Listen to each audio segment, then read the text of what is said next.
Hello agriculturist, एक बार फिर से स्वागत है आपका आपके अपने यूट्यूब चैनल एग्री डॉक्टर में। इससे लास्ट वीडियो में हमने आईसीआर आईआरए की असिस्टेंट की पोस्ट के बारे में आपको बताया था, जो कि एम्प्लॉयमेंट न्यूज़ में पब्लिश हुई थी, लेकिन अभी अभी उसका ऑफिशियल नोटिफिकेशन भी आ चुका है। तो अब हम बात करेंगे आईसीआर आईआरए के असिस्टेंट की पोस्ट के ऑफिशियल नोटिफिकेशन में दी गई इम्पोर्टेंट इन्फॉर्मेशन के बारे में, जो कि आपको जानना बहुत ही ज़रूरी है। इसके लिए आपको बस वीडियो के लास्ट तक बने रहना है। इसमें आपको जितनी भी ऑफिशियल नोटिफिकेशन में इंपॉर्टेंट इन्फॉर्मेशन है वो आपको दी जाएगी। और अगर ये वीडियो आपके लिए हेल्पफुल हो तो लाइक करें, शेयर करें और ऐसी न्यू एग्रो अपडेट के लिए अभी चैनल को सब्सक्राइब करें। जैसे कि आप स्क्रीन पर देख सकते हैं कि आईसीआर आईआरए यानी ICR Indian agriculture research institute ने 7 मई 2022 को असिस्टेंट की पोस्ट की रिक्रूटमेंट के लिए ऑफिशियल नोटिफिकेशन को आउट कर दिया गया है। असिस्टेंट की पोस्ट के लिए कॉम्पिटिटिव एग्जामिनेशन होगा, जो कि सीवीटी बेस्ड होगा। इसमें 2 पोस्ट हैं, एक आईसीआर हेडक्वार्टर के लिए है और दूसरी टाइप की पोस्ट है जो कि रिसर्च इंस्टीट्यूट के लिए है। अगर आपकी पोस्टिंग आईसीआर के हेडक्वार्टर में होती है तो आपका पे स्केल पे लेवल 7th होगा ऑफ द 7 सीपीसी, एंड अगर रिसर्च इंस्टीट्यूट में होती है तो पे लेवल 6 होगा ऑफ द 7 सीपीसी। अब हम बात करते हैं इम्पोर्टेंट डेट्स के बारे में, जो कि टेंटेटिव है यानी चेंज भी की जा सकती हैं। आप अपने ऑनलाइन एप्लीकेशन फॉर्म को 7 मई 2022 से ऑनलाइन एप्लीकेशन फॉर्म की लास्ट डेट यानी 1 जून 2022 तक फिलअप कर सकते हैं। इसके साथ साथ आप अपनी ऑनलाइन फी पेमेंट को भी 1 जून 2022 तक कर सकते हैं। अगर आपसे आपका ऑनलाइन एप्लीकेशन फॉर्म को फिलअप करने में कोई भी मिस्टेक होती है तो उसके लिए आपको 3 डेज के लिए करेक्शन विंडो भी ओपन की जाएगी, जो कि 5 जून 2022 से 7 जून 2022 तक होगी। इसके बाद आप अपनी किसी भी मिस्टेक को करेक्ट नहीं कर सकते हैं। एंड इससे पहले वाली वीडियो में आपको बताया गया था कि आपका जो एग्जामिनेशन होगा वो 3 स्टेजेस में कंडक्ट किया जाएगा, preliminary, mains and skill test. तो यहाँ पर प्रिलिमिनरी एग्जामिनेशन जो कि सीवीटी बेस्ड होगा, इसके लिए यहाँ पर tentative date last week of June 2022 बताई गई है और mains examination and skill test की डेट को आपको बाद में इन्फॉर्म कर दिया जाएगा। जैसे कि आपको पता है कि असिस्टेंट की टोटल 462 पोस्ट पर वैकेंसीज आई हुई हैं, जिसमें से आईसीआर हेडक्वार्टर के लिए 71 है एंड आईसीआर इंस्टीट्यूट के लिए 391 पोस्ट पर वैकेंसीज हैं। इसमें से अगर सबसे पहले हम आईसीआर हेडक्वार्टर की बात करते हैं तो अनरिजर्व के लिए 44, ओबीसी के लिए 16, एससी के लिए 7, एसटी के लिए 1 एंड ईडब्ल्यूएस के लिए 3 एंड पीडब्ल्यूडी कैटेगरी कैंडिडेट के लिए 3 पोस्ट है। यानी आईसीआर हेडक्वार्टर के लिए टोटल 71 पोस्ट पर वैकेंसीज आई हुई है। अगर हम बात करते हैं आईसीआर इंस्टीट्यूट की तो यहाँ पर अनरिजर्व के लिए 235 पोस्ट है एंड ओबीसी के लिए 79, एससी के लिए 41, एसटी के लिए 13, ईडब्ल्यूएस के लिए 23 एंड पीडब्ल्यूडी कैटेगरी के कैंडिडेट के लिए 5 है। यानी टोटल आईसीआर इंस्टीट्यूट के लिए 391 पोस्ट पर वैकेंसीज आई हुई हैं। अब हम बात करते हैं एसेंशियल क्वालिफिकेशन के बारे में। तो आपके पास में बैचलर डिग्री होनी चाहिए किसी भी रिकॉग्नाइज यूनिवर्सिटी से। यहाँ पर जरूरी नहीं है कि अगर ये आईसीआर की पोस्ट है तो आपके लिए एग्रीकल्चर की ही डिग्री होनी चाहिए, आपके लिए किसी भी सब्जेक्ट इन किसी भी यूनिवर्सिटी की डिग्री यहाँ पर अलाउ है।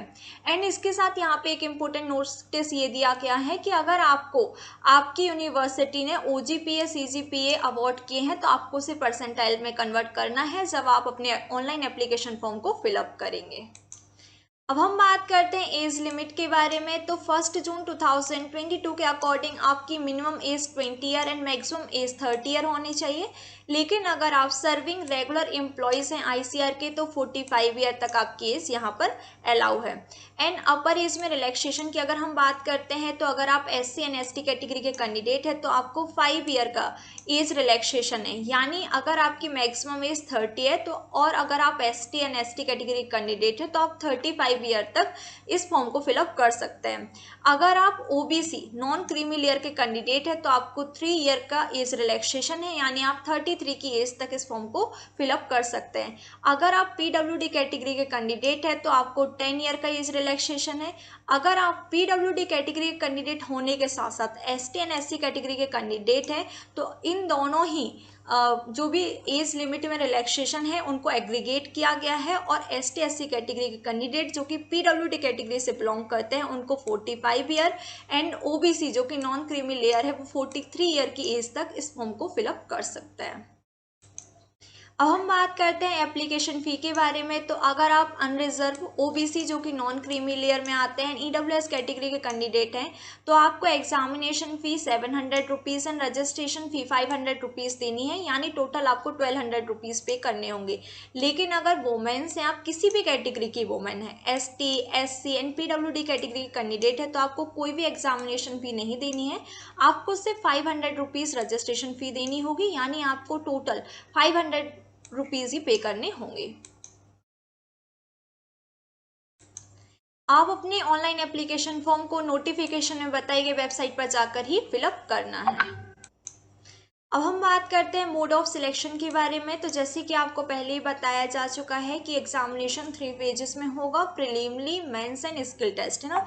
तो यहाँ पर बताया गया है कि मेंस के लिए जो कैंडिडेट सिलेक्ट होंगे वो 10 टाइम होंगे टोटल नंबर ऑफ वैकेंसीज के, और मेंस के लिए जो कैंडिडेट सिलेक्ट किए जाएंगे प्रीलिमिनरी एग्जामिनेशन में ऑप्टेन परसेंटाइल के बेसिस पर सिलेक्ट किए जाएंगे। यहाँ पर बताया गया है कि मिनिमम क्वालिफाइंग मार्क्स जो कि प्रीलिमिनरी एंड मेंस एग्जामिनेशन में अनरिजर्व कैटेगरी के लिए 30% से कम नहीं होना चाहिए, OBC and EWS category candidate के लिए 25% से कम नहीं होना चाहिए, ST, ST and PWD category के कैंडिडेट के लिए 20% से कम नहीं होना चाहिए।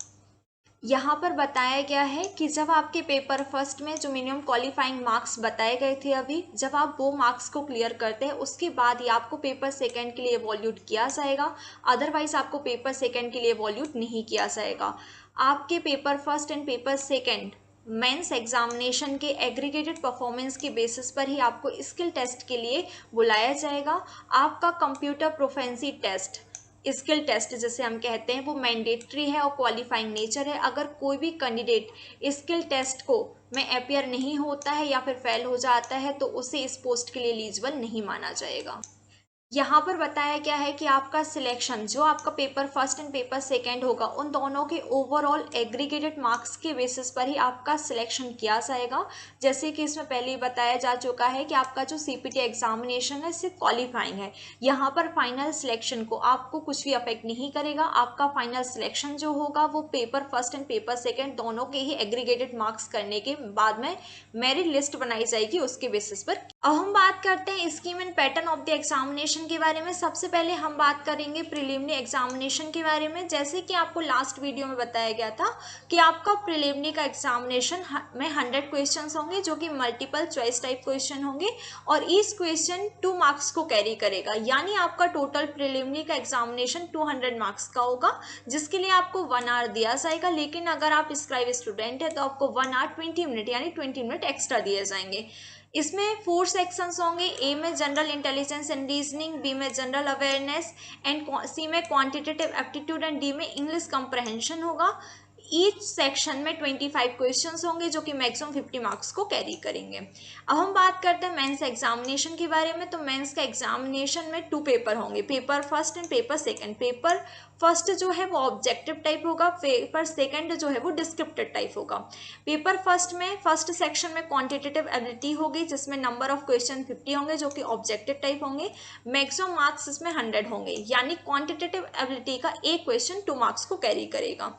एंड सेकेंड सेक्शन में आपका इंग्लिश लैंग्वेज एंड कंप्रहेंशन होगा जिसमें 100 ऑब्जेक्टिव टाइप होंगे एंड मैक्सिमम मार्क्स भी 100 होंगे, यानी ईच क्वेश्चन जो रहेगा वो 1 मार्क्स को कैरी करेगा। इसके लिए आपको 2 आवर दिए जाएंगे। आपके पेपर फर्स्ट के लिए ओनली 2 आवर दिए जाएंगे, लेकिन अगर आप स्क्राइब स्टूडेंट है तो आपको 2 आवर 40 मिनट दिए जाएंगे।